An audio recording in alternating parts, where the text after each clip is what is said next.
right, here we are, just one week away from the 2022 NFL Draft. Going to be a hopefully historic day for the New York Jets. Sitting there with picks 4 and 10. It's pretty much all we've talked about since we launched the pod here. Now we're going into episode 5. So thank you guys for downloading, subscribing, tuning in, and all that good stuff. I know on behalf of all of us over here, we appreciate all the support we've gotten. Yes, sir. Going. Tonight, it's just me and Spiga. That's right. The rest of the boys are taking care of business in their personal lives. So me and Spiga just wanted to come at you right here as we sit a week before the draft, and probably our last time that we're going to come at you before the actual draft takes place. I know we were talking a little bit about maybe doing something live, but came to the conclusion you guys are going to be watching the draft live. You're not going to give a shit about us watching the draft. You want to watch us assholes fucking talking about the draft and rambling on. so I think we'll stick with the theme of the pod and actually just keep our reactions within the group chat pod, and then we'll probably bring that to you guys maybe sometime Friday or over the weekend once the draft wraps up, and just give our total kind of rundown and initial thoughts. Depends on how happy or pissed off we are Thursday night. Maybe we'll record Thursday night. If it's a wild draft, I'll get right on there that night. If not, leave me alone. Yeah, I'm going to a buddy's house to watch the draft. That he's actually has the season tickets that right directly in front of me, and I'm going to his house. And so, I mean, if we have a good night and I have enough beers, like I might go. I might zoom in. I might zoom in right from there and just like go a little wild. So. You don't know what you're going to see the next time that you see us. So, but you will see us. You will see us. Can't tell you what we'll have on or what we'll be doing, but we're going to come at you. So definitely keep your eyes out for that. But I guess even though we're a week away from the draft, like I thought when we talked last, like this shit was settled, like wide receiver. There was nothing going on. Like last week we kind of like, I'll be honest, episode 4, like we struggled for content. Like we had to dig deep into all the way, even going back and talking about like the failed Tyreek Hill acquisition, like 3 weeks prior. So, well, isn't there something going on with the Jets right now? Something weird, right? Isn't there some guy available? I forget what his name is. Yeah, there's that's right. Oh, Deebo. Can you just hear it now? The MetLife crowd every first down yelling Deebo. Cardos. I don't want to. Don't you do it? I know I'm don't setting. Give me hope. I know. I thought about that today. Like I'm back on the kick now. Like I should know. Like we should just know. Like what are we doing? But we should just know by now. Like after the Tyreek Hill thing, like it's like built me up and broke me down. Like I promised myself in that. Like my mental health was bad for like a good day. Like I didn't work. I'm not telling you I didn't do anything for a day. I was literally I stayed off Twitter. I didn't want to do anything. Like deactivated social for a good 24, 25 hours. Like didn't talk to people. I came home from work. My wife's like, what's wrong? And I'm like, just had a bad day. She's like, what's wrong? Like something go wrong at work. And I'm like, you wouldn't get it. I'm like, nah, man. Like we were about to get Tyreek Hill. She knows who Tyreek Hill is, amazingly enough. And she's like, oh, that stinks. I'm like, and he went to the fucking Dolphins. And it made it even worse. It's like not only did you not get him, but he went to the Dolphins, and now you have to watch. You have to like watch him 2 times a year, and so you like it was just a bad day. But at that point, you're like, all right, well, now it's the draft. Like pick 10. Let's get back on that wagon. Like pick 10's probably going to be a wide receiver, no doubt, and that's where we're going to go. Like the Jets are like the mafia. It's like being a Jet fan is like the mafia. As soon as you thought you're out, it pulls you back in. And here we are. Deebo Samuel could be a Jet, probably won't. Who knows? We're going to overpay, underpay, get screwed on a contract. I don't know, man. But it makes for a fun middle of the week. But I think if something's going to happen, like we're talking, it's probably going to happen within the next 6 days. It's got to. Because because if it goes past draft night, like the leverage changes. You're like, now what? Now what do they do? Now they're looking for future picks. And they don't pick to what? Pick 61? The 49ers that's their first pick this year. Pick 61. So you'd probably think that they'd want to get somebody in there now, especially because who knows what's happened with Garoppolo. If they would have traded him by now, I mean, if they were going to trade him, they would have traded him by now. He's still there. So you want to think they're still in somewhat win now mode. They were a game away from the Super Bowl. I mean, so you strike while the iron's hot, but you'd think they want picks now. So my prediction would be that he's got to be moved within the next 6 days, if not by this weekend. Yeah, and So that's where we're going to see what the 49ers poker face is. Like, is this just like a tough guy act and to kind of have Deebo back off that trade demand, or are they really steadfast on going and bringing this into training camp and maybe even having it and have stretch them into the hold season? out.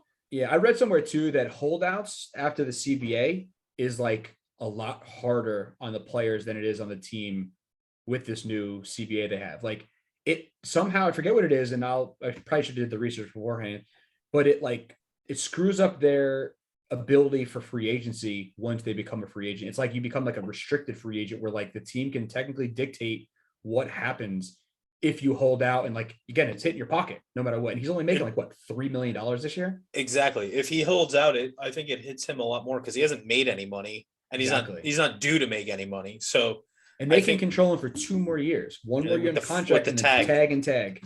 Yeah. So there's leverage with Deebo right now, but I mean, the longer this drags out, the 49ers gain more power, but I don't know. We'll see what happens. The thing with that is, though, is like the 49ers technically have the leverage until like you don't have the leverage. Until you don't. And exactly. So like how comfortable are you to get uncomfortable in a sense? Like, yeah, you could hold on to him, you could dick him over, you could screw him out of his money, not let him do what he wants to do. I mean, you have every right to do that. He has a contract. Honor it. Back in the day, there was a time where people honored contracts, but I mean that's long gone. But I can't. Revis. Excuse me. What? I'm sorry. We've seen that. Like, I tweeted this yesterday on my personal Twitter, but like, it's more and more common now. Like, it happens a lot in the NBA. Like, most player trades in the NBA are facilitated by players wanted out. Like, if you just look at the last calendar year, like James Harden got out of his situation twice. Anthony Davis, Paul George, Chris Paul, like they all demanded trades and they got what they wanted. Got it. You bitch your way out of it. And Antonio Brown wanted out of Pittsburgh. Like at that time, Antonio Brown was bar none the best receiver in football, coming off of a year where they almost went to the Super Bowl. I picked him first in fantasy that year. Yeah, and literally got what he wanted. He wanted out. He ended up going to the Raiders, and I don't think he ever played a regular season game for the Raiders. And then you saw what happened there, yeah. But it always works out that if a player wants out, they usually get out. It usually works out that way. I can't really think of a scenario where, at least I'll preface this by saying, at least when they publicly have made it known they want out, like everybody knows Deebo Samuel wants out. Maybe there's instances where a player quietly goes to ownership or GM and's like, hey, I'm not really happy here. Like I want out, and it just never happens and we don't know about it. I'm not saying that doesn't happen because that probably happens all the time too. But I feel like once it becomes public and like Adam Schefter is talking about it every day. It's tough to fan that flame now. Once it's out there, and once your brother's tweeting at other people saying we're requesting a trade the next 2 days, or you scrub social media, like that's the new age now. Like that's right out of the I want to trade playbook, is first to get everything off your social media, make it nothing about the team you're at, and then just have one of, whether it's Odell's father going out and saying stuff, or it's Deebo Samuel's was a brother or his cousin. His brother, went out, yeah. It was tweeting people or hitting people up on Instagram. But that seems to be right out of the playbook now, and it seems to be a lot more common. And like you said, if the player wants out, one way or another, they get out. Like there's, they bitch and moan, they'll sit them, they'll do what they have to do. But long story short, get what you can get out of them. And I think right now, the value for Deebo is not and has not been higher, because you figure he was coming right out of Southern Carolina. South Carolina, yeah, South Carolina. So I meant, he had an okay year, then an injury played second year, and then went ahead and blew up on the third year. So like, what are you really? I mean, to play devil's advocate, what are you really going to get with him next year? Is he going to return to form? Is he not? Because now he wants to be a pure wide receiver, and he loses some of that value, and not going to come out of the backfield. Or is he going to be more screens and jet sweeps? Like the value, if you're going to move him for the 49ers, and like you think that this relationship is, beyond repair, move him now, get what you can get, which is probably going to net you a first or something that equates out to a first. But, move him now and see what you can do. But it all depends on, where you're going to move him to and how fast you can do it. Yeah, that's an aspect of this too that we haven't really touched on, but the fact real quick, because I'm so thirsty. High noon, still waiting for you. Loving it. I keep buying new cases every week. Right now, we got grapefruit. Delicious. I know you're rocking with a Stella, but I actually got a Yingling from the kegerator in the Stella glass. I wish High Noon had kegerators. I would put one up right in my office, and it would be like, oh, I'm gonna go to my office real quick. Be right back. But that's another aspect that we didn't touch on that you just briefly brought up. I mean, if you read the reports that are out there, and again, you don't know what's true and what's not, and if things are out there by design or whatever, but the rumor that multiple like legit people have put out there is that Deebo's not happy with his role in terms of being utilized in the backfield and being spread out wide. I think he just wants to play pure wide receiver if you believe what's out there. And so, but I think on the flip side of that, his value to the 49ers is maximized by him playing both of those spots. And I think one, if he's not going to do that for the 49ers, they should absolutely move him now. And two, you got to be leery if you're one of the teams trading for him. You probably want him with him playing both roles in mind. So if he's telling you up front, I want to be traded, but like if you trade for me, I'm not lining up in the backfield. Maybe the amount goes down. Maybe the amount of suitors drops out of that race. Like you hear the things like, oh, there's going to be 10 teams interested in him, but once they talk to him and he's like, oh well, yeah, you think you're lining me up at running back, I'm good. That maybe that dwindles down to only 4 teams interested. So yeah, but I think it diminishes the return that maybe San Francisco gets if one way or another, whether he plays for San Francisco again or he goes somewhere else. Either way, in his mind, he's not playing running back anymore. You're lining him out wide, but like the dude had 1,400, almost 1,500 yards receiving last year. He had like 61 touches as a running back last year. I think I was listening to on the Pat McAfee show. Yeah, like I read a stat yesterday that he led the NFL in receiving through week 9, and at that point he had 4 touches at a running back. So like he led the league in receiving before he even ran the ball at all last year. He's still a top 7 receiver in the league, top 5 maybe arguably in the league. I mean, granted, like yes, does his value diminish? Yes. Does it probably mean he's going to prolong his career and prolong his, his abilities to do on the outside? Absolutely. He's still going to run jet sweeps. He's still going to run some of those gadget plays. Yeah, but like I think it knocks it down a little bit, his value. I don't think not much, but I definitely think that his suitors who were probably saying, oh, we're going to have him the Swiss Army knife, the jack of all trades. He's over there like, nah, bro, like get out of here. That's why I want out. But you know what? Like I do believe that is a factor. I do believe that the whole, how many hits that he took, as a running back, factored into where we are here today. But I hate being conspiracy theorist of the group, but like there's something so weird about this whole like ordeal. He came out, his cousin said, we're requesting a trade. And then Deebo went on Instagram and said, that's not true. And then the next day requested the trade, or like it came out that he requested a trade. And then the whole thing where Adam Schefter said, I don't want to play a role. I don't want to, the main factor is he didn't want to play running back. And then he tweeted at Schefter and was like, haha, y'all believe anything. Y'all hilarious. And then now that's the factor of what's going on. It's like, shit or get off the pot. Like what's happening here? Like, do you want to play? Do you not? And then they're saying that the 49ers that came out and said, we'll pay him yesterday. We would have paid him today. We'll pay him tomorrow. He doesn't want to negotiate with them. He doesn't want to. It's like, then there's like, he wants to be on the East Coast and he shoots that down. I'm like, I don't believe anything. Right. Like, I don't, like I said, I don't even like, I'm not even positive he's going to get moved, but exactly. I feel like the longer that this goes on unresolved, like, I don't think Deebo Samuel gets any happier in the situation. And so, but I think if something is going to happen, particularly involving the Jets, like, let's not say, I wouldn't go as far as to say nothing could happen after the draft.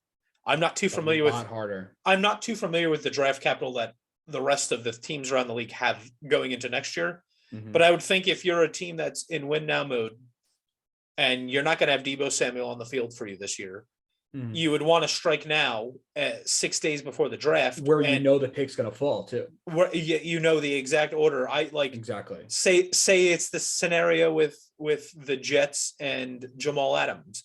The Jets didn't know that Seattle would have a top 9. They got lucky. Yeah, they got lucky. But you never know where that pick could fall. Exactly.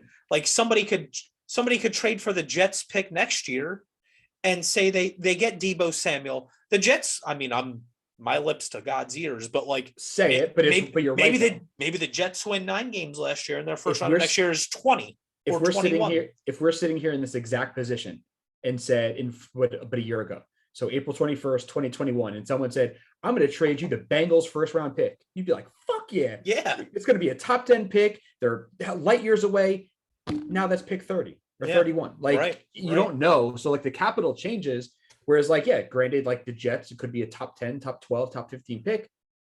Anything could happen. They could run the table, get hot at the right time. That turns into a 26, 27, 28. You don't know. So to me, if you're going to move them and you have real interest in moving them, you do it now. You get what you can get now. Because again, they don't pick until 61. So you know John Lynch and company and Shanahan, everybody, they still got guys in mind. And if you like somebody, you like one of the receivers, because this is a very like diverse group. It's not top heavy like we talked about. Get it now. Get somebody now. Get the picks now. Try to replace them. See if you can get still in that win now mode. See where you can, fall back on your feet. But someone's got to show their cards right now. And I don't know who it's going to be. Period. Yeah. And I think if you're the Jets, I mean, you know what Joe Douglas's intentions are at this point. Like, he's made it abundantly clear. Like, his goal is to trade for like, he's made no secret that if like one becomes available, they're going to be in the conversation. Like, they're going to have discussions about it. They're going to put offers out there. And so, I mean, if this is true and San Francisco starts listening, I think, like you said, the Jets only have the draft capital to make this trade right now. Like, the Jets don't have that. The Jets don't have the picks to trade next year. They're now. Exactly. And he wants to move the picks now. He doesn't want to move a 1 next year. He doesn't want to move the 2 next year. He's got 2 2s. He's got 2 1s. Like, if you're going to make a big trade, it has to be now. Because if this window closes in 6 days and the Jets don't trade for a wide receiver, I don't know though that there's a time moving forward where they have that leverage to trade for that number 1 receiver. Like, they had the ammo to go for Tyreek Hill this year because they had 2 2s and 2 1s.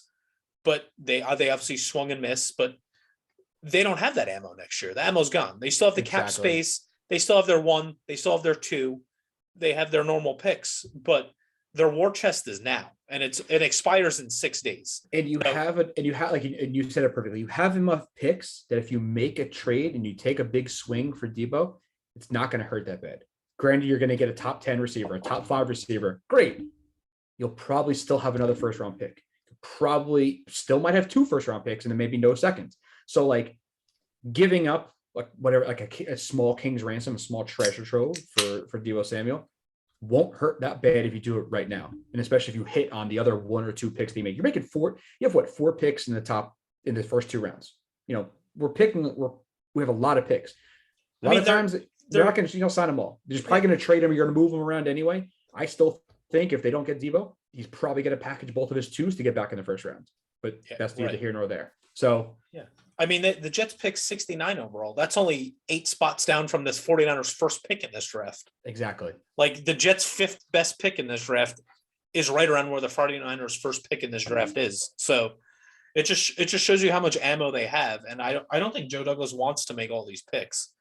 And I think no matter what scenario you throw out there and the hypotheticals that you want to talk about, but if you're talking about the Jets trading for Deebo Samuel, I really don't care what pick they trade. Like, you want to give them pick 10? Give them pick 10. Give them 10, yeah. Because you could just as easily package those 2 2s. And I think in the power ranking chart, the 35 and 38th are equal value to the 14th pick. The 14th pick, I think it is. Yeah. So essentially just before the Saints. Like, right. And you can trade back if somebody wants to get, like, there's so much that they can do. And at this point, I'll stomach all of them. I know in the beginning when we're talking about Tyreek Hill, we're still like gushing on that, like, oh, he was going to only give up 2 2s and we still would have gotten it. Right. I don't think that's the case here, because I think you're probably going to have to part with 10 to get Deebo. And at this point, you're essentially saying, with the 10th pick of this draft, are you okay with picking Deebo Samuel over Garrett Wilson, London, Williams?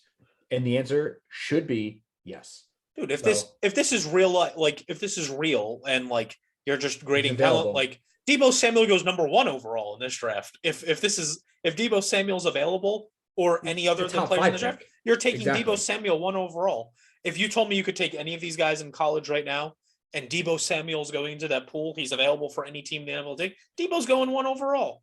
Yep. Like not that I would trade for overall. Obviously, the value's not there in terms of because you, of course, there's the aspect you're giving out. You're going to give out a monster extension on any trade you give out, Exactly.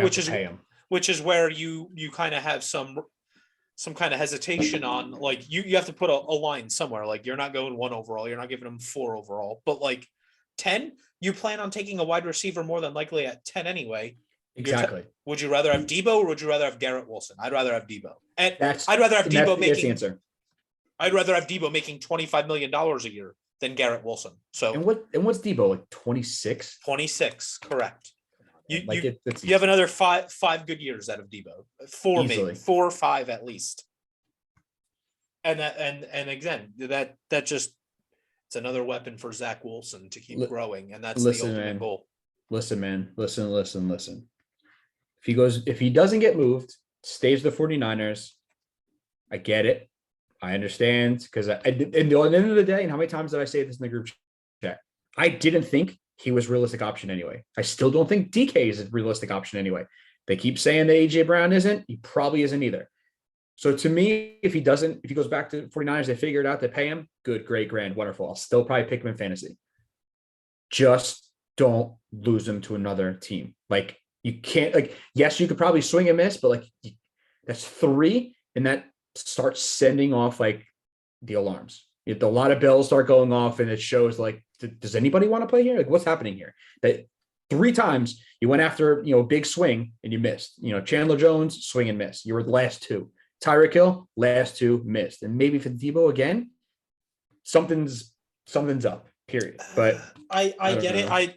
I think everybody knows already. Like that's the reason. Like the Jets are bad. Like the Jets have been bad for a long time. Like we're diehard fans, but like we're realists as well. Like we understand the impression of the Jets around the league. Like CJ Mosley said it last year. Like they laugh at us. Like teams around the league like laugh at us. That we're a laughing stock around the league, and the only way to change that is winning.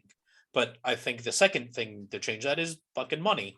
and that too. Like, I get the Tyreek Hill one, I get because he like lives in Miami. He loves Miami. He's from Florida. Like, isn't he from Florida? I think, right? I believe like, so. I get that one. I get. I understand. Like, it sucks. And it sucks to be that close, especially to a guy that, that superstar at that level. But that one hurts. Like this one, it's almost like you have 2 top 10 picks. You got tons of draft capital. You have tons of money. Like this is the one where if you're gonna get him, you get him. You got to fit in. Like I could live with him not being traded at all. Exactly. I can't live with him being traded and he winds up with Indianapolis the Packers or the Chiefs or some shit like that. But like if he gets traded and he doesn't end up with the Jets, I'll be mad. If he ends up not traded to anybody, then San Francisco was just stubborn and said, "Fuck it, I'm not trading him." And that one I get because it's a business and you do what you got to do. Right. So I could totally live with him staying put. But if he gets traded and it's not to the Jets, like because there's no reason. Like especially in this scenario, like as long as San Francisco is not giving Deebo the Tyreek courtesy of letting him pick his destination, they're just going to say, hey, we're taking the best offer. We'll give you a 24-hour window to get an extension with that team done. And that's it. Like the team that we get the best deal from is where you're going. But like, it doesn't seem, it's almost like too good to be true. Like this is the perfect scenario of where the Jets are like the perfect fit. He knows the scheme. He knows the coaches. He knows some of the players. Like he's coming to the, West Coast, the East Coast, granted who wants to, play in Jersey in December. Right. But like too many of the stars are aligning where like, this is too much of a perfect fit. It's almost like too good to be true. Let's see what happens. But like trying to, tailor my expectations. And every time I tweet something positive, my brother comes right over the top on Twitter. He's like, don't do it. Don't do it to yourself. We know this. How many times have we been on Jack Games? All of us, shout out all the rest of the season ticket holders that like, this is our year. Here we go. We love it. And then all of a sudden it's just like, you're at the top of the mountain and then just slowly, the Jets just fucking cut you. Right.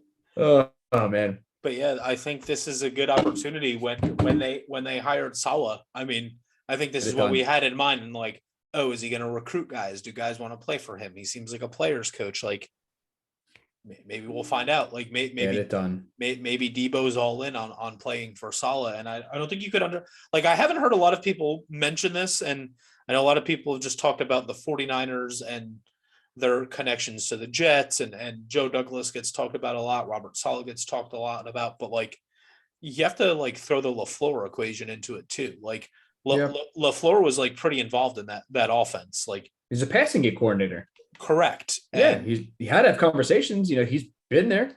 So I think I would assume Deebo has a pretty deep rooted, at least I don't know if they're like, I don't know if they hit each other up and talk regularly. There's some like, relationship there. There's gotta be. Like they were interacting daily for the first 2 seasons of Deebo's career before LaFleur came, or actually no, probably only his rookie year, right? If you're the focal point of any offense, which he was the Swiss Army knife. He got, was he 28% of the 49ers total offense? Yeah. There's no way that, Shanahan, LaFleur, everybody who's involved in that offense, quarterback coach, receiver coaches, passing coordinators, everybody has some type of relationship with him. Well, good, bad, and different, you got one. So you just hope that LaFleur, he was boys with them in some capacity. They're hitting him up. They're trying to recruit him over, but so is everybody else. We'll see what happens, but I got faith in Joe D. Just look at the way though that LaFleur, because I think it's clear, and I don't think we're being wrong in like saying that it took LaFleur a good 7 or 8 weeks last year to like find his niche and like. Okay, it took everybody in this team that long to figure it out, but yeah. So I know like, where you go with it. It feels like week 9, week 10, like Elijah Moore, like they started bringing him out of the backfield on sweeps. So like they did whatever they had to do to get the ball into Elijah Moore's hand. Then they started doing the same thing with Braxton Berrios, like jet sweeps, little gadget plays, quick outs. It's just like the scheme is like the perfect fit for a Deebo Samuel. Like, and I'm not telling you like you have to line him out of the backfield 10 snaps a game, but like if you want to run him on an end around once a game and line him up maybe once a game out of the back, like there's different ways that you could utilize that guy where you don't have to line him up out of the backfield, but it just makes the whole offense like it's another guy that you have to account for at all times. Account for exactly, and it takes now Corey Davis isn't your number 1. Yeah. Now he can work on number 2s, and Corey Davis is arguably your 3 now. Like could be. You could make the argument like Elijah Moore is probably the 1 at this point. He might. It all depends on like where they line people up. But Corey Davis started to pretty much blow up in Tennessee when he wasn't the guy. When he was the guy, he was when he was getting that rollover coverage, like he wasn't really doing that much.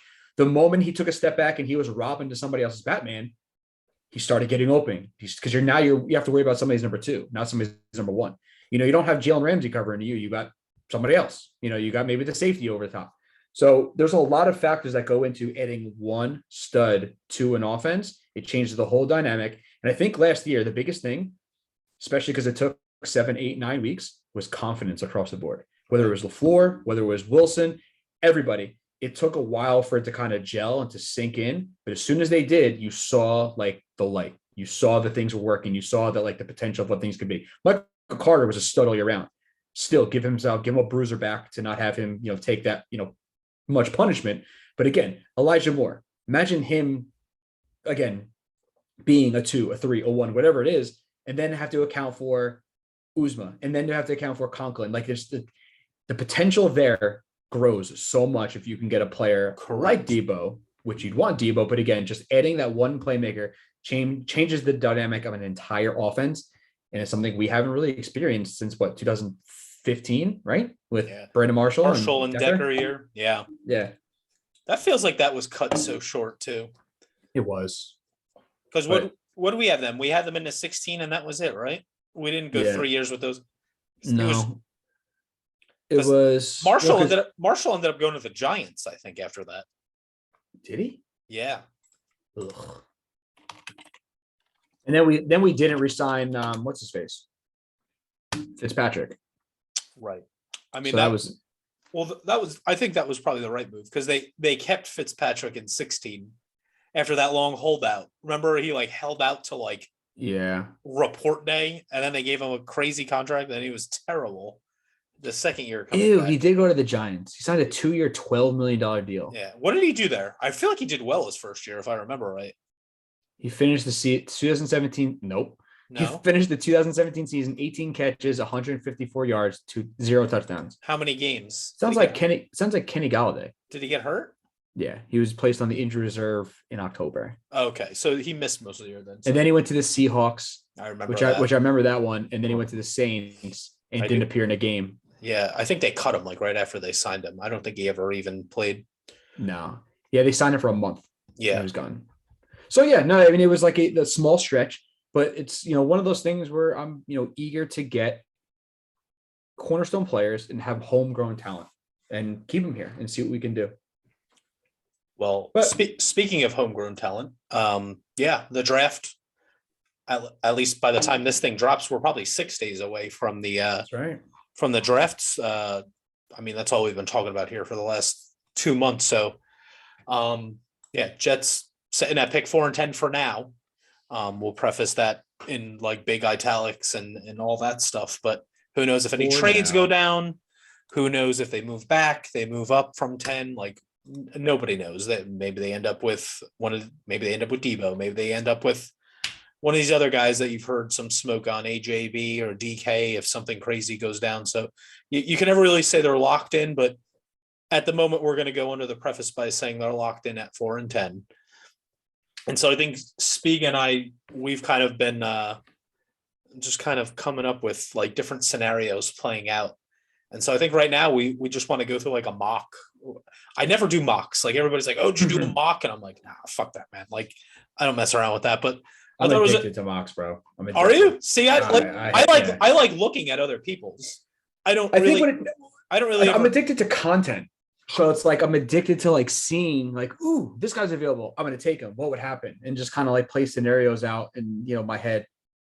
I'm very much like in all aspects of life. I'm very much like in the now, in the real. Like I hate fake shit. I hate made up stuff. Like I don't like Harry Potter. I don't like Lord of the Rings. Like it's all fake. You don't like Harry Potter? Bite your fucking tongue. It's all fairy tale bullshit. Like I need a murder. I need a crime scene. I need arrests. There's been a murder in pretty much every Harry Potter. Have you watched fucking the Goblet of Fire? They're fake murders. I need a real murder. Listen, bro. Spoiler alert: Edward Cullen dies in the end of Goblet of Fire. But that's neither here nor there. See, man, I was gonna watch them this weekend. You just fucked it for me. Oh, I ruined it. But anyway, so for the purpose of bringing you guys some fun content, I think Spiga and I are just gonna run through. We're not gonna go through this whole 7-round, all that stuff. Spiga's gonna actually do that tomorrow. Yes. We're actually the All Chiefed Up podcast. Yep. Yeah, our friends over at the All Chiefs podcast, they do a good job bringing you guys content about the Kansas City Chiefs organization. They hit us up a couple weeks ago and asked if we wanted to be the New York Jets representative for this huge mock that they're doing. And I think Spiga came to find out today that it's like a full 7-round mock, like Friday night, 7 rounds. I think these guys have like a different representative from like a different podcast. Yep. That brings content for every team in the NFL. And they're all going to come together. I don't even know if Spiga knows all the details yet in terms of like what platform it's going to be on, or like, is it videoed? I don't know how it's all going to go down. We'll definitely have that for you in our reaction episode. But yeah, so we're going to draft with the All Chiefed Up podcast tomorrow and see how that falls. But that's going to actually be like a live thing with all the other teams. There's trades allowed. So that should be pretty interesting. I'm looking to see how Spiga does for the Jets. I hope he makes us as us, bro. I hope he makes us as happy as we're hoping to be next Thursday night. But yeah, just for the purpose of this, though, we're going to go through our top 10 and ultimately see who we have the Jets ending up with. Obviously capping off the round at 10, or the top of the round at 10. So, all right, the Jaguars are now on the clock. All right, so you do yours, I do mine. We'll kind of just go back and forth with all 10. Yeah, sure. All right, I like it. Jaguars are on the clock. It feels like to me, I mean, this entire process, like, doesn't it feel like this first pick is evolved like weekly? Like, oh yeah. Like initially it was Thibodeau, and then it was Hutchinson, and then it went to like Evan Neal, and then it went to Okonwu, and now now Walker's flying up the draft board. And now it really seems like the like the 2 or 3 guys that I trust most in like doing mocks and just like I like when people do mocks and they preface when they put the mock out that they say this isn't who I would take, but it's what I'm hearing, Yeah. and what I think is going to happen. I put a lot of stock into that, and I respect. Shout out Peter Schrager. He's been right a lot, and I listen to the things he says. I listen to Gilmore Report Football every morning. Shout out Kay Adams. I love you. One day we'll be together. But no, like it's same thing. He's one of those guys where it's like, this isn't what I think. This isn't what I want. This isn't what I'm looking for. This is like what I'm hearing. Here's the buzz. Here's my context. He's got context with every team. Yeah. This is what I'm hearing will happen. And with that being said, your pick will be. It's going to be Travon Walker. You are a fucking pussy. I want that to happen so bad. It feels like it's gonna, like, even Dane Brugler. He's the athletics guy, and like I value his, like I read he does the Beast every year, which is like a scouting report on every single draft eligible prospect. It's like almost 1,000 players. Like the guy puts it, it's his entire life, but he puts mocks out daily. In his latest one, he's like, everything I'm hearing, it's like Walker's the guy right now. And I've seen that now in 2 or 3 different places where like it sounds like it's Walker. Of course, it's been every other guy in the draft too, so that could change. But I mean, I'm just sticking to like what I hear right now and what I read from the people that I trust. And not what I would do. Like I don't even know that he's a top 10 player in this draft. But like it feels like they're going on raw skill set and all that good shit. And yeah, I'm gonna turn in my draft card with Travon Walker going 1 overall. Interesting. I like it. And again, as much as I say it more than anybody, smokescreen season. But to be honest, if you have somebody in mind and somebody you're going to take at 1, you say it. He's out there. You'd hear more that it's going to be Hutchinson. It's going to be Hutchinson.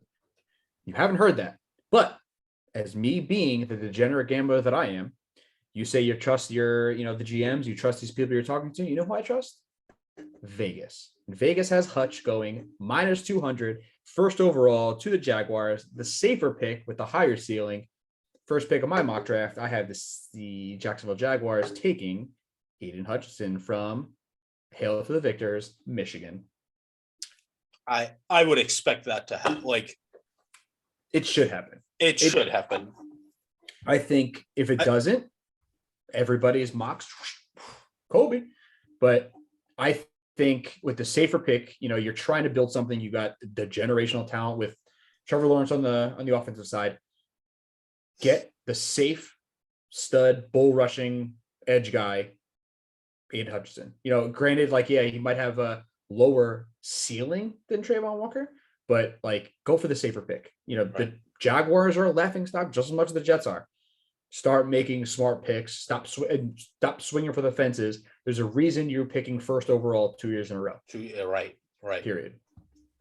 So, in the interest of snake draft, I guess I'll start off with number 2. Yeah, Detroit is now on the clock. Detroit is now on the clock again. Smokescreen season. I hear it a lot. He's got character issues. He's a bad guy. He's gonna fall. He might fall to the top 10. Bullshit. Kayvon Thibodeau will go number 2 to the Detroit Lions. They love him. They met with him twice. So you can read the tea leaves there. Again, he went listening to Vegas. He went from +600 for the 2 overall to +180 in a matter of the last 3 days. Why? There's Malik Willis is out there. They're saying they could, take Sauce isn't off the table. He's an excellent defender. And I think he's going to go higher. He won't even be there when the Jets there. And if he is, God forbid if they pass on him. I'd love him to go to the Jets. Don't think he's even going to be there. He won't even sniff number 4. He's going 2 overall to the Lions. Interesting. I did not think that's where you were going, but well, obviously I didn't go there. It's what I'm hearing. Obviously I didn't go there 1 overall. So Lions are on the clock at pick 2. They run to the podium to turn the card in to keep the boy from Michigan in Detroit. And Hutchinson goes 2 overall in my mock to Detroit. They actually make a good pick for a change. And and keep the probable best player maybe in the draft close to home in Michigan. So I have the Lions going Hutchinson. Isn't this funny that this is the first year in the longest time I can remember that the closer we get to the draft, the less we know. Right. Like the less that we figured out. Usually like you have it like kind of figured out like, ooh, it's going to do this. And there's a couple surprises.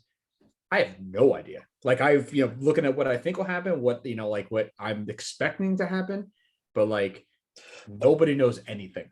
I think the craziest thing in this draft, and we probably talked about it at least for a few seconds on every episode so far. I can't remember a draft where the first overall pick even like changed weekly. Like I just ran through it. Like I've seen 5 times. Legitimately, I've seen 6. Like I think 6 different players could go 1 overall, and we're 6 days away from the draft, and not a soul knows who it is. Like I don't even think they know. Like I don't even know if Jacksonville knows yet. But like if they went up to the podium on next Thursday and they announced a Conwu or Neal or Hutchinson, I get it. Like I get it. I could justify all of them going at one. Like I've gotten to the point where like I just picked Travon Walker. I didn't want the Jets to take Travon Walker at 10. I'd be pissed if the Jets took Travon Walker at 10. And now 1 overall. And now it sounds like there's every chance he goes 1 overall. I didn't even know who Travon Walker was before the combine. And there's a chance that he's going to go 1 overall now, which is crazy. But workout warrior, baby. Usually the production wasn't there, but usually every year though, you could at least pencil in the first pick. You could at least pencil in the top 2 or 3. Maybe what order they go in, you don't know. But like a guy who like Travon Walker, if he doesn't go 1, he might not go till 8. It was fun. Like last year, it was like, oh, they might. Who is it? Jaguars might pass on Trevor Lawrence to go Justin Fields or Zach Wilson flying up the draft boards. Like it was like fun, but we all knew like they're not fucking passing. Yeah, you knew Trevor Lawrence was going 1, and you knew Zach Wilson was going 2. I don't feel that this year. They shouldn't. It should be Aiden Hutchinson. I still think it should be Thibodeau, but right. You don't know. The only intrigue really to last year's draft was which quarterback the Niners were going to go. Was it going to be Fields or was it going to be Trey Lance? And we were wrong. And and everybody thought it was going to be Fields when they made that trade to move up so high. Mac Jones. Everyone thought it was going to be Mac Jones. Yeah, and that was out there for a while. Yeah. But that was really the only intrigue. Other than that, like you really could have penciled in the top 4 or 5 picks. And here we are. Anyway. Right, and then we have Houston up at pick 3. I mean, they need everything. So like they can't really make a bad pick in this scenario. They can go any which direction and really not make a bad pick. And they would all make sense for them. Just in this preface or in this scenario for them, I think they go best offensive lineman available. I have them going a Conwu at pick 3 to just kind of get that building block in there. They're probably going to be picking at the top of the draft for at least the next 2 or 3 years. But you want to get that tackle in there. The left tackle is the biggest building block. They seem to like Davis Mills, the quarterback. So you at least want to protect him and keep him upright a little bit going into year 2. So I think they hit a home run here getting a Conwu at pick 3. Love it. Love it. Love it. Love it. And couldn't agree more. I've got the same thing. He's committed to Lovie Smith, committed to Davis Mills for the present moment right now. Get a cornerstone player. You got to start from scratch. You got to start somewhere. And like you said, you really can't go wrong here. You could take a Sauce, you could take somebody like that, but get a cornerstone player who's arguably probably one of the best players in this draft, Ike Ekwonu. Hit him right at left tackle, cornerstone player. You pick again in pick 13 from Cleveland, and then you go from there. Great pick. Should be a slam dunk if this is the way the board falls for either of us. Ekwonu, offensive tackle should be, and probably will be the pick at 3. Yeah, I agree. All right, here's a big one. Oh, geez. All right. So, how every city needs a hero. Every movie needs a protagonist. Everybody needs a hero. Everybody needs a villain too, and that's going to be me here. This is pretty much my worst nightmare, and that's pretty much what I said. Is what happens if it goes Hutch, KT, Ike Ekwonu, 1, 2, 3. What do you do? I've been struggling back and forth what to do here. If Aquanu's there, I was talking to my brother today. Shout out Mike Spiga, another Cartwright standout athlete. We'll have him on the pod one day. Oh yeah, We're talking friend of the pod. friend of the pod, friend of the show. Was talking to him today actually, and we were talking. They're just again mock stuff, talking Jets, and he's like, if tackle's there, if Aquanu's there, you take him. If KT's there, he should take him. But if they're not, and both edges go, and then somehow, let's say Houston goes and takes Sauce or takes Hamilton or trades out, whatever the case may be, I still think they should run up and take a tackle, take Aquanu, only because, like I said, how many times? Pick 4 has to be, it's just top 5 pick, has to be an elite player. I'm not taking edge 3 or edge 4 or edge 5 at 4. It's just not possible. You need player 1 at that position. And to me, at that scenario is really like, a KT or Hutch. It's Sauce, which I hate because I know that Robert Saleh doesn't really value corners that way. He likes to find value in his scheme specific fit later on in the draft. So I think Sauce can probably be taken off the board. And tackle, I like Becton's not at camp. Granted, he's about to have, or not at the voluntary workouts. He's about to have a baby soon. Yeah, whatever. But like, we don't know what's going to happen there. Fant's going to be 30. He was a converted tight end. So like, there's a lot of question marks still at there. So I would still look to try to take a tackle. Neal is enticing. I'm crazy. You're going to call me crazy. We're making a lot of pushes for wide receivers. If they love one, you can't wait for 10. If you love Garrett Wilson, you can't assume Atlanta's going to balk. Go up and get him. If that's what you're looking to do, you're really trying to surround, and this is the way the board falls. I'm not saying this is what they should do, and get a receiver 4 regardless. If this is the way the board falls, Hutch, KT, Aquanu, I would take Garrett Wilson at 4 over Neal, over Sauce, over Stingley, over all these guys. Get your guy, plug and play, wide receiver. There's your new Deebo if you don't get him. Boom, lock it up. Spiga, you dirty bastard. What did you just do? I don't even know. Listen, I've converted wide receiver. I still have, my heart, small place in my heart for wide receivers, but surround them with talent. And who else is there to warrant the 4th pick? You're going to take QB, you're going to take cornerback 1, you're going to take receiver 1, you're going to take what is it? Edge, you're going to take edge 3 or 4. The way the board falls, you got to look and got to play it smart. And I think there, you take the guy you want and you're hoping would be there at 10, but assure yourself that you're going to get him. And then now my pick 10, I'll be able to swallow, which we'll get there in a second. Go. All right. Well, the way my board fell, obviously Thibodeau's coming to the Jets at 4. Yes. The way my board falls, you obviously think he's going much higher than that, which maybe he does. Who knows? I think if he's there, he's the obvious pick for the Jets. He's the one where there's been the most smoke, the most connected to. Everybody's mock pretty much has Thibodeau to the Jets if he's there. But again, if he's there, yeah. I mean, I don't know. I haven't really read or heard that much about other than seeing Vegas's odds shift dramatically the last 3 days. I haven't really read anything that says like his stock or his view has like been altered in any way. Maybe it has, other than, like I said, I know he visited the Lions a couple times. I also already met with the Jets and it was like the best visit that they had. So like, I don't know how much stock he put into a visit or the amount of visits. Like, I don't know. That's not really my thing. I'm just here as a fan, fucking saying what I think and what I feel. I think he's there at 4. I think the Jets nab him. I pray they nab him. If he's there and they don't take him, if he's there, that'd be like my worst nightmare. If he's there, I don't think they pass on. I don't think they balk him, because you're right. I think they love him. I think he had great interviews. I think he is a solid guy. I think he's a Joe Douglas guy.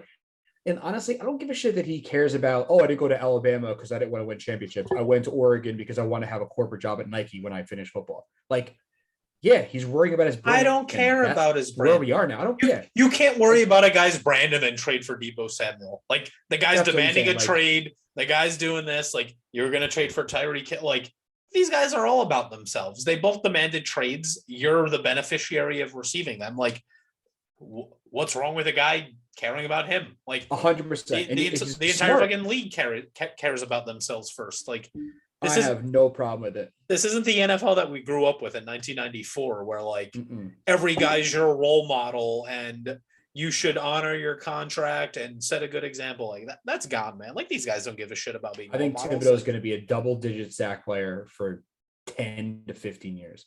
If he's Yeah. there, take him. My problem is I just don't think he's going to be there. He's Sure. too good of a player. That's It's period. very possible. But I'm just to touch on your pick again. If that doomsday scenario happens where KT does go 2 and the Akonwu is gone and Hutchinson's gone, where do you go? Joe Douglas today, he had his like pre-draft press conference today. Yeah, I saw and that. he had an interesting comment that I saw him. I think Connor Hughes asked him just about like his spot at 4. Like, is it going to be based on like position of need? And he said it's going to be best available. They don't really account position into the equation when taking said player. Mm-hmm. So like to your point, Spiga, like, do they go best overall at one position, or do they reach for the 4th best edge rusher because they need an edge rusher? You need an edge rusher. I can't see Joe, and it all depends on where they have those guys ranked on their board. Like if Jacksonville maybe takes Travon Walker 1, like maybe Joe Douglas and Robert Salt fucking love Travon Walker, and maybe he's number 3 on their board. And he might very well might be. I don't think they should be, but he might be. That's why they're doing exactly that. That's why their board is in a conference room in Florham Park, shielded from other than 10 or 15 people of the world. So I have no idea who's on their board, but he said today they have 10 players that they really like and they'd be happy with taking at picks 4 and 10. They have a board of 10 players and they're thrilled to take any of them. So I don't know who they are. I don't know in what order they fall. But if it's me and those 3 guys are gone, like just hypothetical, just to add a little bit to the conversation, if it falls the way you do and Thibodeau's not there at 4, I think I might go, I'd probably have to go Sauce or Neal. Well, yeah, Sauce. I think I could stomach going Sauce at 4. I could more than I could. I think going wide receiver at 4. I could too. And again, to be honest with you, if let's say the board falls this way, and let's say in another hypothetical scenario they do get Deebo, so 10's off the board, right? Okay. So now you got your receiver, you got Deebo. Now what do you do? Then I take anybody. Then honestly, I'll take whoever I want. Sauce I could stomach. And again, I could stomach. I could stomach even taking, Jermaine Johnson or Trayvon Walker if they're available, like only because you could play a little bit with that 4. I mean, yeah, but depending on how their board falls, I won't be as pissed off because I know we got our guy. Right. And again, this draft, and again, bringing up, my conversation with my brother today, we talked a lot about, he's like, oh, trade out at 4. If the falls this way and the O-line's not there, I would trade out. The problem is this draft is so like middle heavy and not top heavy. Like who are you trading up for? Like, unless you're like a player away, then you're a corner away, you go get him.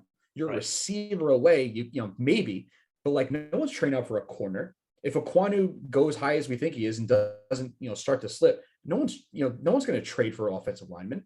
Like It's just like picks are king here. Not, it's more of like, throwing enough shit against the wall, hoping something sticks, as opposed to, I want my guy. I'm going to get that guy. We have to, because he's, we're this away.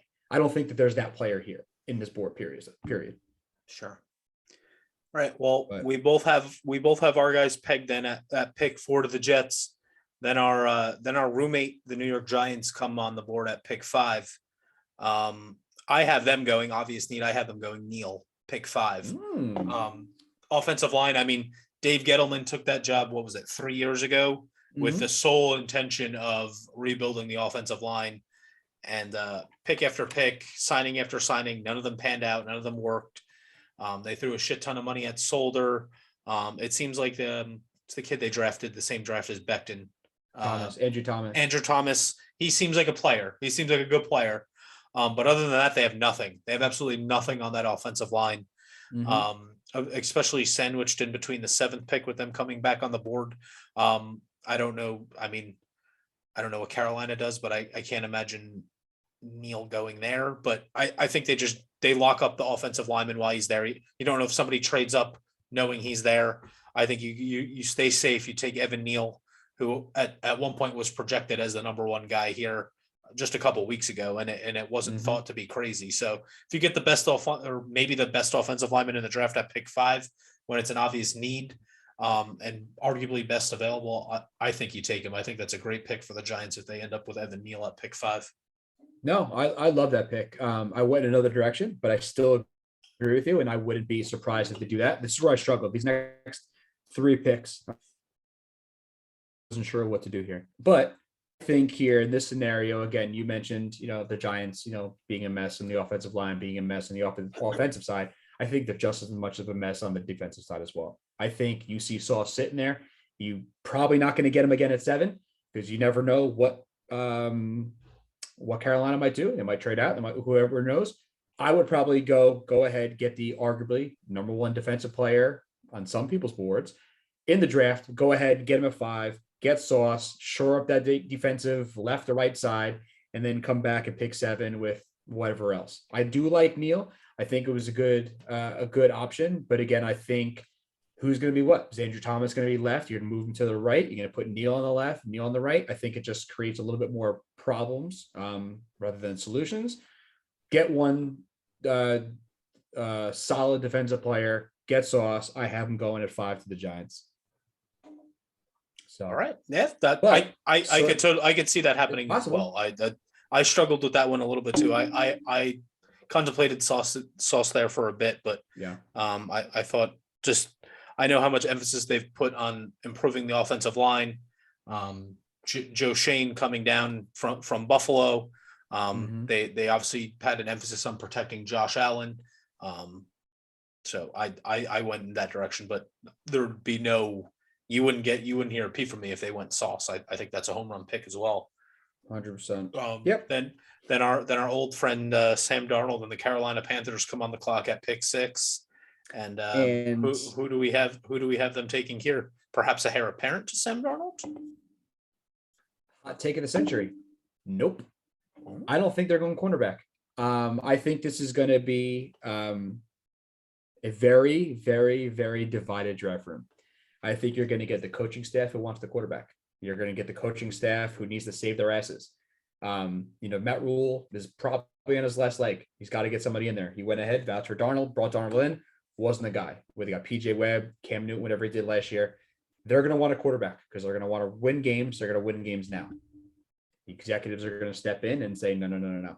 We don't think any of these quarterbacks warrant a top 10 pick. We don't know who to pick. We don't really want any of them.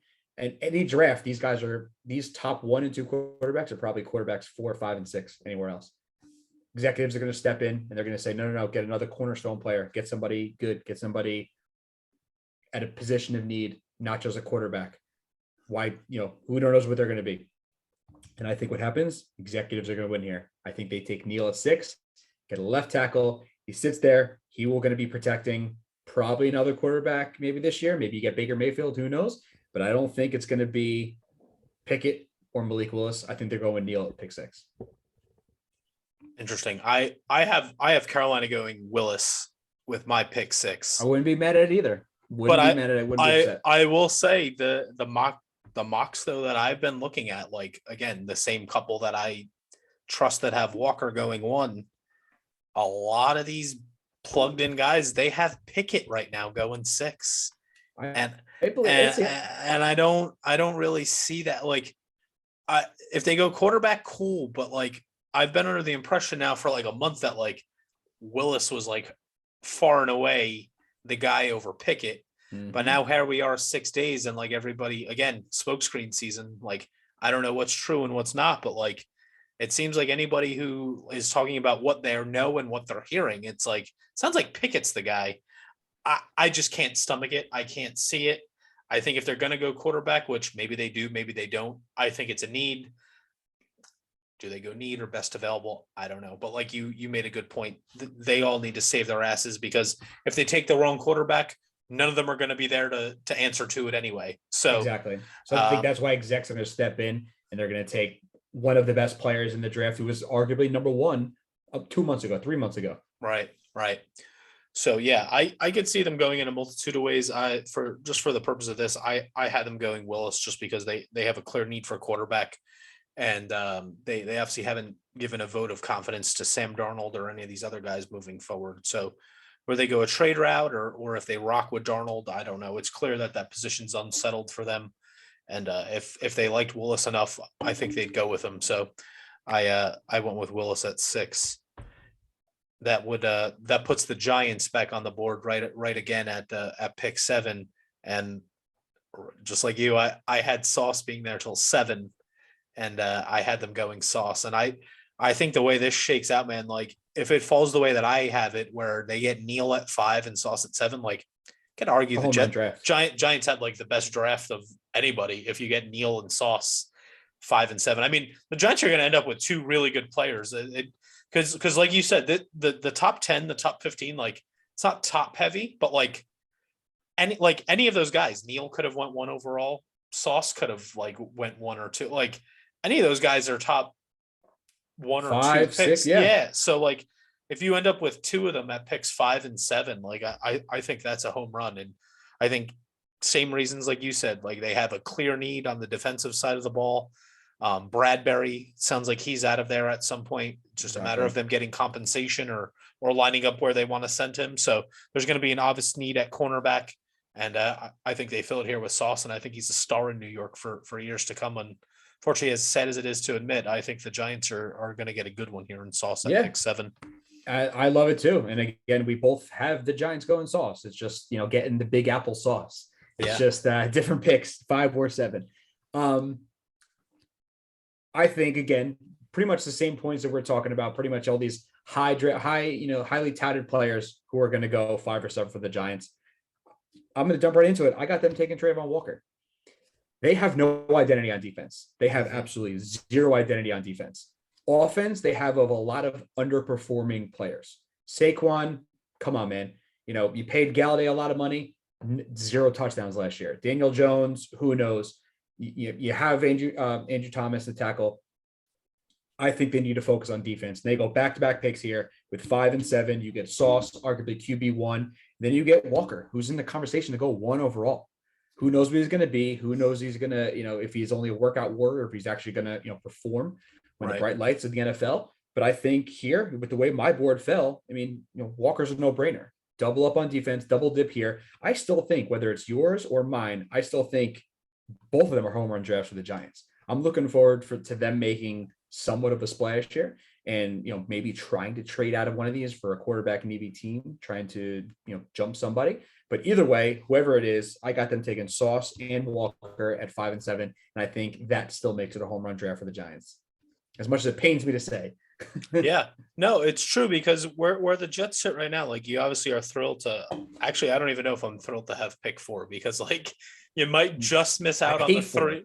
Yeah, like four is kind of no man's land, but like you have 4 and you don't mind having 4. Like Giants are at 5 and 7. The nice part is like you're just about like back to back. There's only one team in between you, and it feels like Carolina is like an easy team to read at this point. Like it sounds like quarterback's been like locked in for them for a while. I mean, maybe they don't go there, but like if you have your board and you're up at pick 5 and you have 3 guys, you're getting 2 of them. It's just a matter of like what order you get them in, what order you pick your poison. Exactly. Right. But if you love 3 guys, you're guaranteed 2 of them. So like, that's really nice. Where like when the Jets pick at 4, there's a lot of shit that could happen in between your next pick. Like if the Jets had 4 and 6, I'd love that. But like the Jets have 4 and 10. 4 and 10 is tough, man. It's a whole different ball game. It's a lot different than they both have 2 top 10 picks, but the Giants picking so closely together almost guarantees them two guys that they really want.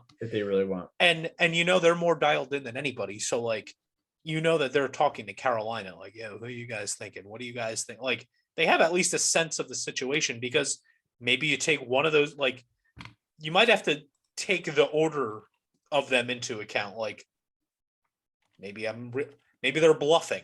Let me take this guy at 5 in case they're bluffing. Like you have to prioritize which one you want to take at the 5th pick, because, or like you said, maybe somebody trades into 6 and wants to jump the Giants. Like if the talk is like the way my board is like, oh, Sauce is there. They just took Neal at 5. Carolina, they're like, yo, I know you want Malik Willis, but like, I really want Sauce. I'll give you my next year of one.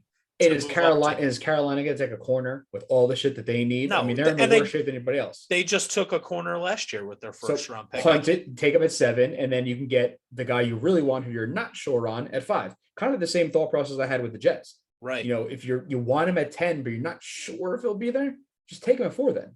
And especially if you have no one else you're not really sure to get, and the board falls as it may, just take it then.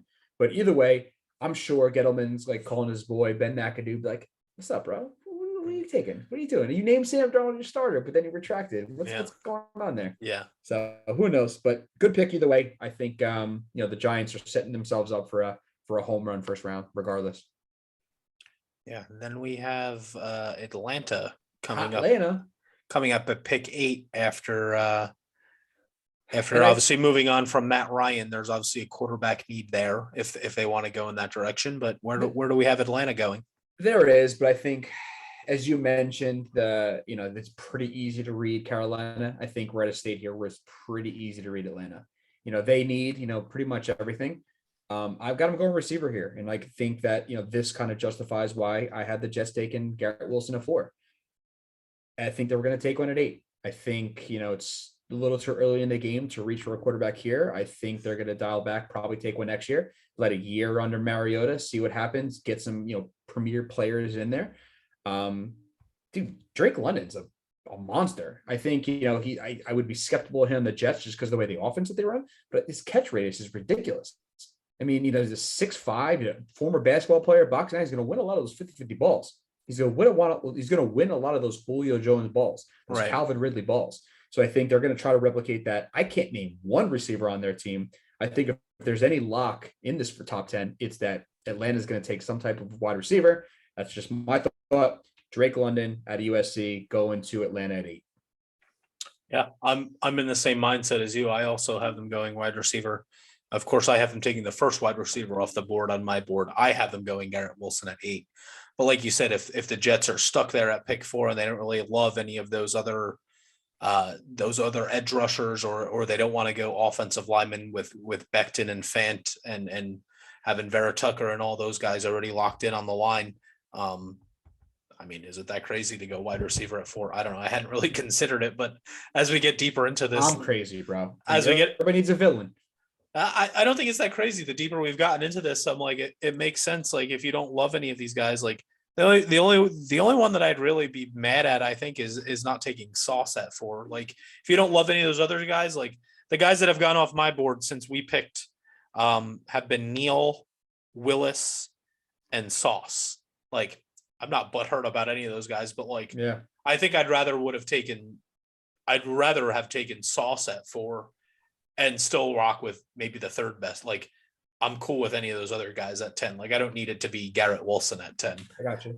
But you could justify going any different direction. That the Jets are not a perfect team. The Jets have picked in the top 5 for the last decade, it feels like. So like, they're picking in that position for a reason. So they have more than one need. They have more than one hole that they have to fill. So they could go in a bunch of different directions, and it's not a bad pick. Mm-hmm. But yeah, I have Atlanta going Garrett Wilson, first wide receiver off the board at pick 8. Like you said, I know Russell Gage is gone now. I can't really name, other than Kyle Pitts at tight end.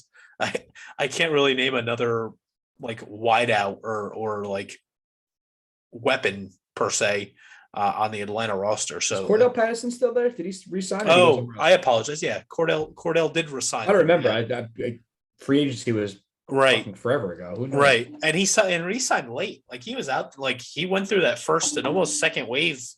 He didn't really have a lot of interest, and he didn't really get a lot of money. He did get a lot of money. There's talk about people wanting him here. I mean, yeah, he doesn't really have a role, but right. But I think if you want Deebo Samuel to come in here and play a role, like Cornell Patterson does the same thing, not to the level of Deebo, but like, he's coming in to be that same type of player, just at a lot less money, and he's a lot older. I actually talked about this today with one of my friends, my friend Josh. Shout out to my friend Josh, who like listens to the pod every week. One of the probably few that actually has like notifications on and listens to it. He's a fucking Pats fan, but he enjoys listening. So I was talking to him today. We were talking about Deebo, And he's like, I'm not definitely sure that Deebo is like totally better than Cornell Patterson. And I'm like, what are you talking about? Hot take. But I looked up their numbers and like I get what he's saying because they play a similar scheme and like they're both a weird hybrid role. That was a wide back, they call it now. Yeah, but right? like the thing is like when I looked them up, like Cornell Patterson's 5 years older than Deebo. And this was really the first year that Patterson played that role. Like he was a glorified special teamer. And so I added all their stats up and this is going to be Cornell Patterson's 10th season this year. He's played 9 seasons. Oh, shit. And Deebo has more receiving yards in 2.5 seasons than Cornell Patterson has his entire career. So like they're nowhere near like the same level of production, at least maybe to this point. If Cornell Patterson stays in this role and he has another big year next year, like you could say he's good, but like obviously if you're putting Deebo and Cornell Patterson next to each other, you have 5 years that separate each other and a track record. So if there's any differences, it's that for sure. But yeah, Cornell Patterson is back in Atlanta and he should be a nice player for them. Atlanta might not be terrible, man. Like you get Garrett Wilson in there, you have Kyle Pitts. I think Mariota's capable. I think he's obviously it's a division with Tampa, so like it's not a division to win, but they're not winning for next year though. They're looking, they're in a rebuild. But like Carolina's not great. New Orleans isn't great. Like there's games that could be won there if you put a competent team out there. And so I think that's a definite step into doing that. So I had them go Garrett Wilson there. Love it. Love it. Good pick. And then our old friends in Seattle, who we jacked pick 10 from. Who you got going to the Seattle? This was the toughest one that I had to pick because again, they're really in like purgatory. Like they're not a win now team, but they're not really a rebuild yet either. They're not really committing to a rebuild either. And they have definitive needs on both sides. Like they have an offensive line need, I feel like, but like it's not their biggest need. They obviously have Jamal. Like I thought a lot about Kyle Hamilton here, but like they just paid big money to Jamal Adams. They're not going to double up, like go safety there. I mean, this is really tough. I had them go Stingley at pick 9. Get out of my brain, bro. Yeah, I like corner for them here. I think corners, like if you're a defensive guy, like that's like the Pete Carroll way. Like when they had Sherman, who's the big corner that they had with Sherman? I loved him. Cam Chancellor. He was a safety. He was like a safety, like a hybrid. Yeah. Like they were just like when they had a secondary like that, like they thrived. And so I think again, I don't know that Pete Carroll's long for Seattle. Like I don't know that he plans on being there for the next 7, 8, 9 years. But I think Stingley, I mean, heading into this process, like I was about him going to the Jets at 4, like before things played out. And he hasn't really like he's been very like in the background. Like he hasn't really ran. Like didn't he pass on running the 40?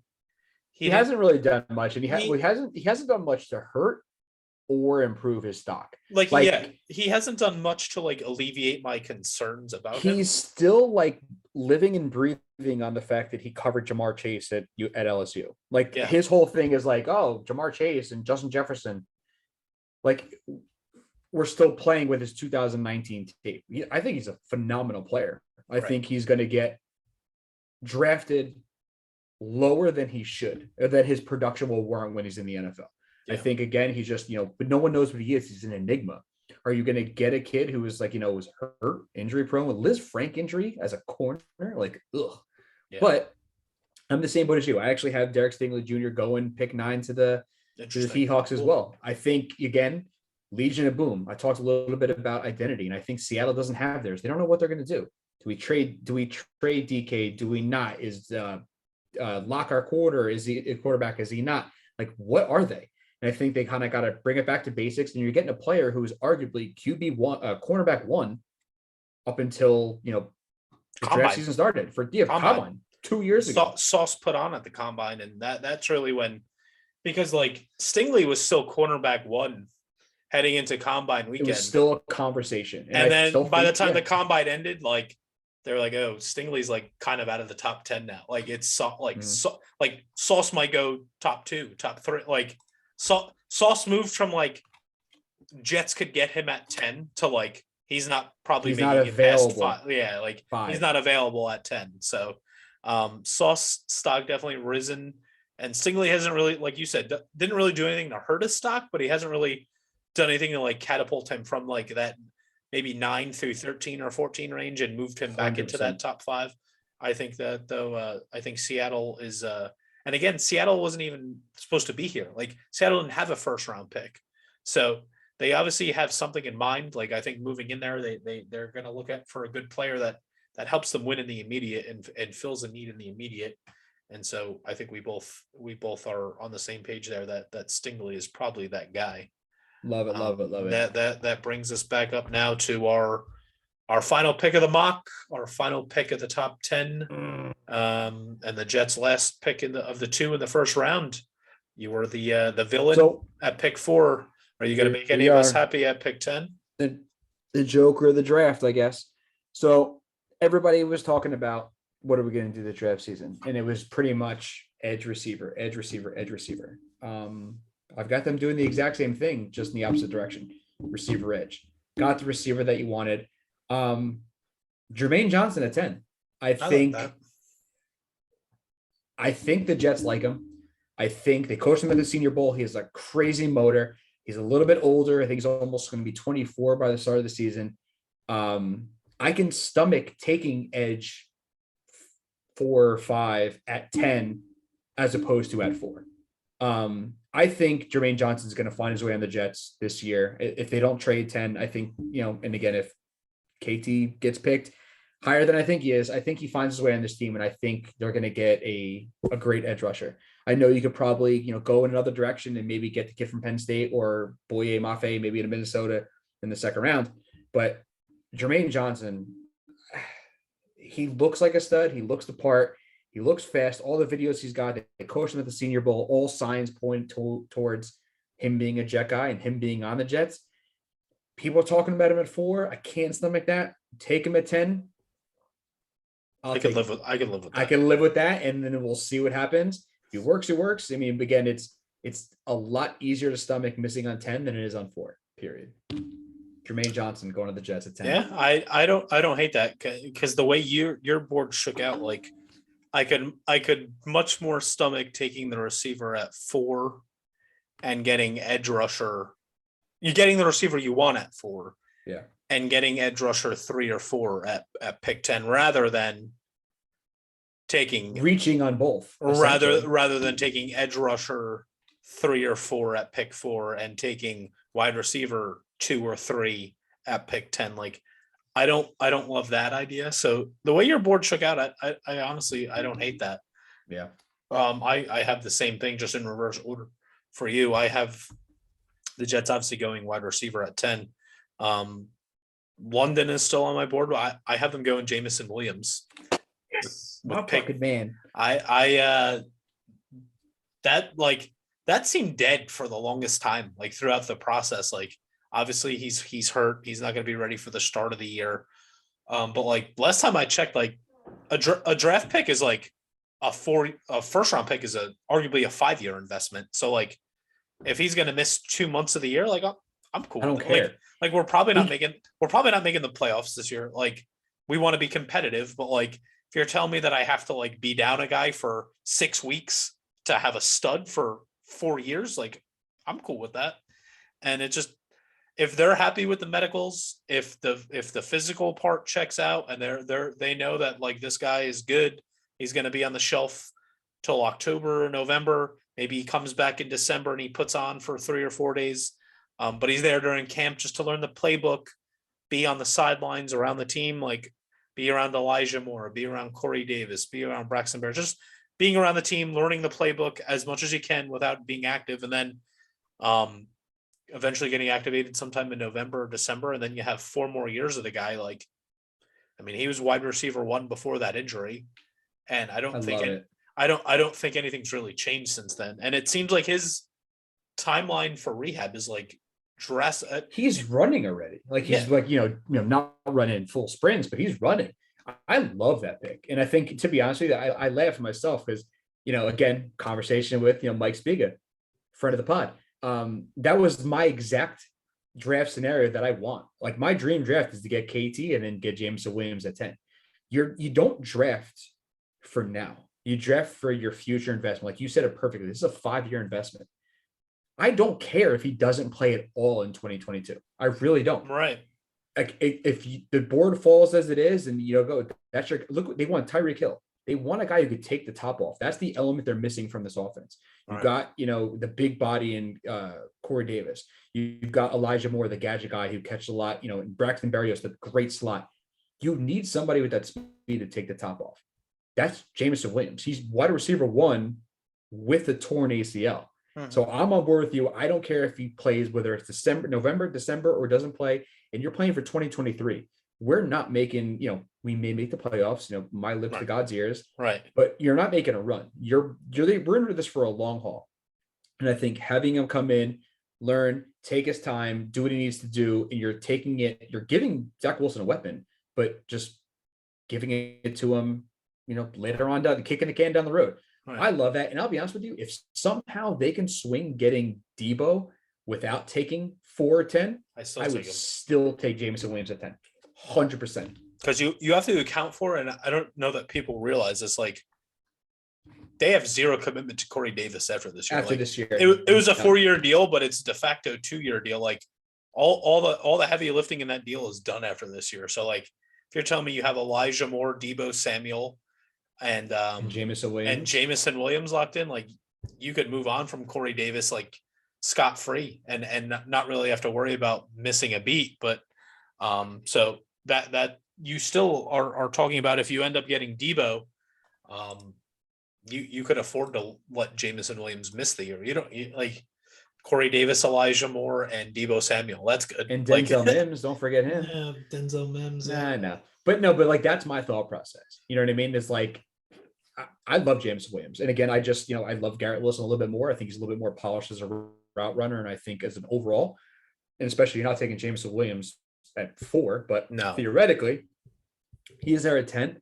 I'm running to the podium and taking him. I think he is a Tyreek Hill in the making. He could take the top off. He's QB, he's wide receiver 1 across the board, whether it's route running, whether it's speed, whether it's hands, whether it's yak.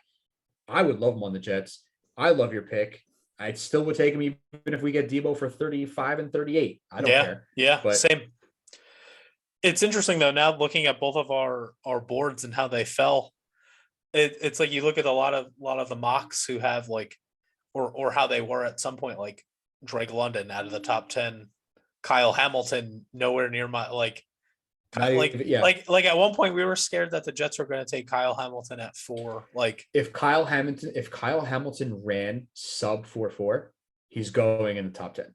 Yeah. The fact that he had a shitty cone drill, he had a shitty 40, he talked himself out of the conversation. I still don't think he drops past 15. I still don't think he, drafts anywhere, he's actually going in the top half of the first round for sure.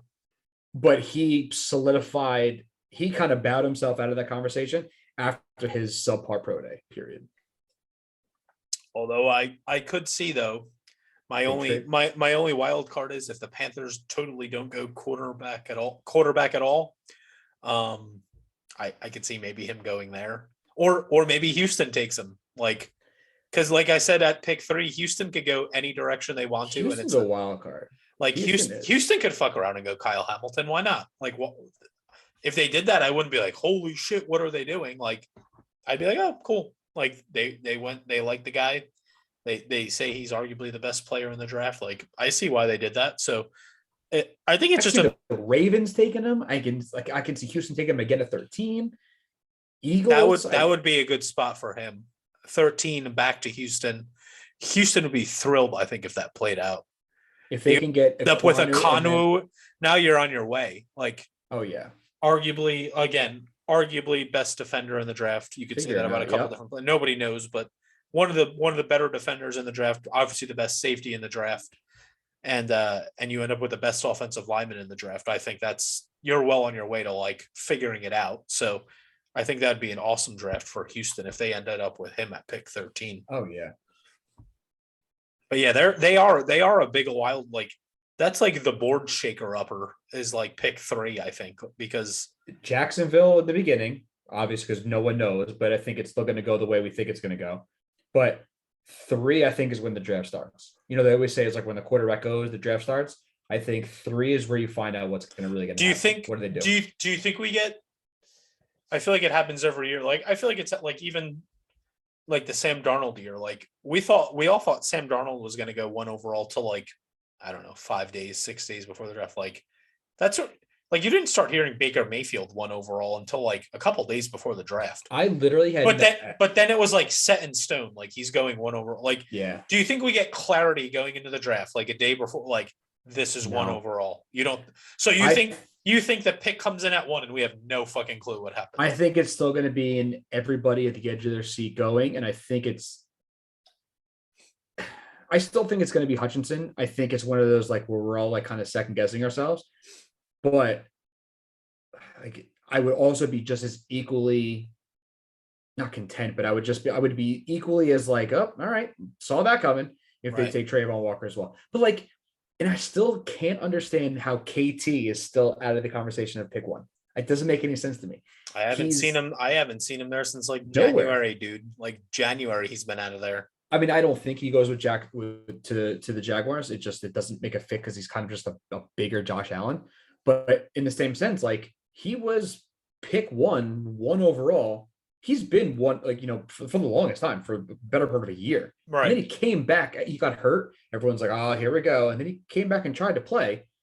But still, like I don't know. I still think he goes 2. I still think he goes higher. I don't think the Jets have a chance at him. If they do, I'll be the first one at the flea market getting that Jets jersey of Kayvon Thibodeau. I'll fly back to New Jersey for that shit. I went on Saturday. I picked up a Vera Tucker jersey. My first offensive line jersey since Mangold. I'm gonna need you to go ahead and hook me up. I need you to go ahead. I'll Venmo you the money, but I'm gonna need that stealth black Elijah Moore. And, oh yeah, he's got that. And I'm gonna need. Shout out to Ali, the flea market jersey guy. That's our guy at the flea market, baby. Well, but I don't know. I still think. I think we're gonna have a great draft. I think we do, and I still think if we don't get Deebo, we take both of our second round picks. I think we trade back into the first. I think we make 3 first round picks. I could see that. I think that's why they positioned themselves that way. Like he's been saying the whole offseason, like it's all about flexibility. Like if I don't think they're like fully committed to trading back into the first, but I think if there's right opportunity presents itself, I think if there's a team, like I think if they make their pick at 10, whoever that ends up being, like I think they keep an eye on pick 14, 15, 16, like, and the later value keeps coming up there. Like at that point, you might not even have to trade both of them. Like no. Like say 1 value, out of 4.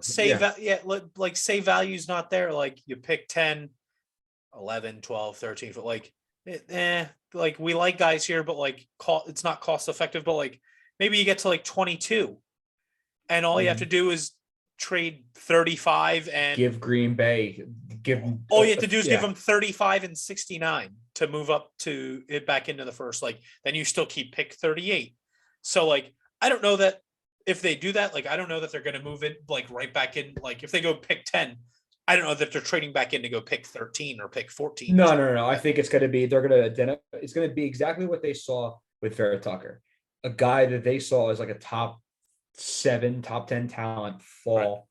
Right. They'll try to pick where they get him at 16, right? They traded back to 16 or 14. It was 14. Yes, 14. And I think that they're going to pick their spot and then they'll go after it. But the thing is, it's all about how the draft falls.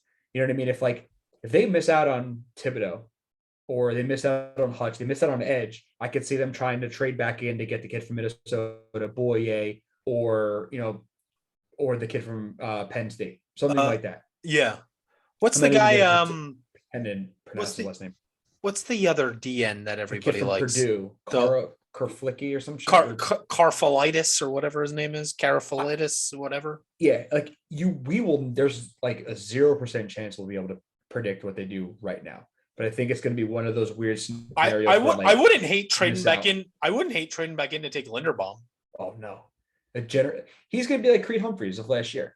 Yeah, like undervalued because he's a center, but he's going to be a 10-year starter. I still think, I think they love that Cole Strange kid, which we talked about earlier. Yeah. Chattanooga. I think they go after him maybe in their 3rd or 4th. The snorkel face mask. anybody who's got the face mask bar down the front, you're a stud. You're a badass in my book. But it all depends on what they get in those first 2 picks, and then they'll see, if somebody shakes free and they trade up to get them. I think so. I still think they make 3 picks. If I give me one prediction, I think they make 3 picks in the first round. There's no trades in the top 10. I think there's going to be a lot of trades within that meat of the draft of like 13 to 25, because this isn't a top heavy draft. This is like a middle fill out your roster. Yeah, exactly. And I think picks are king. And I think Joe Douglas is the kind of guy who's going to isolate on somebody like a Trevor Penning, who's going to fall to 28. I like Penning a lot. And he'll just go up and say, hey, listen, I'll give you 35 and 69. Give me 28. Yeah. And they'll do it. So yeah, we'll see. I think that would make me very happy if the Jets ended up with Thibodeau, Jameson Williams, and Linderbaum, or Thibodeau, Jameson Williams, and the guy you just said, Trevor Penning. Yeah. I'd be thrilled with that. If they end up with 3 first rounders and they fill needs in all of them with a rusher, a wide receiver that we're happy with, and then you double it up and get back into the first round and fill another need there. Like, I think that's a home run. Yep. And you still have another second rounder, hopefully, if you're doing that. Still going to pick 5 picks after the draft starts. I think regardless, whatever it is, I think, day 2 of the draft, we're going to be happy and looking at, let's say, we don't do anything. We still have 2 picks, 35 and 38. I think we're going to be looking at the beginning of the second round of the draft, and we're going to see like 10 guys, 5, 6, 7, 10 guys on there that were like, oh my God, we're going to get 2 of these guys, because it happens every year. Like Elijah Moore, they shake free, they shake out of the first round, people reach, people undervalue, whatever it is. There's going to be a lot of talent in that top of the second round. Yeah, and we're right there at the top. So there we are twice. It's prime for the taking right there. So I think that's going to wrap it up for us here. Like I said, 1 week away from the draft. It's probably the last time you're going to hear from us before the draft. But I would anticipate you hearing from us shortly thereafter, whether it's actually draft night or right before. I think at the latest, we'd probably hop on right before the second round starts, maybe on Friday, and just give our reactions and our thoughts going into round 2 and get that out there to you. So, thank you for listening. Thank you for subscribing. Tell all your friends about us. The Jets group chat pod. We try to record YouTube, weekly. Spotify, iTunes, everywhere. Yeah, you can find us everywhere, anywhere you get your podcasts. We're not on Google. Nobody really fucks around with Google anymore. Google? What's Google? Yeah. Google Podcasts. Yeah, I don't really. We listen. We got all our family members listening. I know my mom's listening. I know my brother's listening. I know everybody else is out there. But my mother-in-law listened to it. She's like, "You curse a lot," and I was like, "Yeah." My mom said the same thing. She goes, "You guys are really good." She goes, "You say fuck a lot, but still, you do really good." We're like 5 guys from New Jersey. So what do you expect us to say? I'm like, Mom, you were the principal of pretty much every kid on this podcast. Like, you don't know what we're doing. Yeah. You were our principal, Miss Spiga. I mean, you sent us all to detention for saying worse. So it's all good. But yeah, that's going to do it for us. May the Jets pick somebody that's going to make us happy, make them successful, and send us on to just one time. Send us into brighter and hopefully competitive days as the 2022 season. Oh, one last note: May 12th, schedule's going to drop. Oh yes. Obviously, these next couple of weeks, we're going to talk about the draft, how it impacts the Jets. But I would expect once May 12th comes, we're probably going to be breaking down the schedule. Win here, we're going to be doing the W here. We're going to go through the schedule. A lot of green pens, no red L's. Come on. Yeah, we'll go through that schedule for you when it drops on May 12th and kind of give our predictions, our early on, not knowing shit predictions, and see where the Jets might fall. So that also came out today. But again, going to wrap this. Thank you for listening, and we'll catch you on the flip side of the first round of the 2022 NFL Draft. Appreciate it, everybody. Take flight.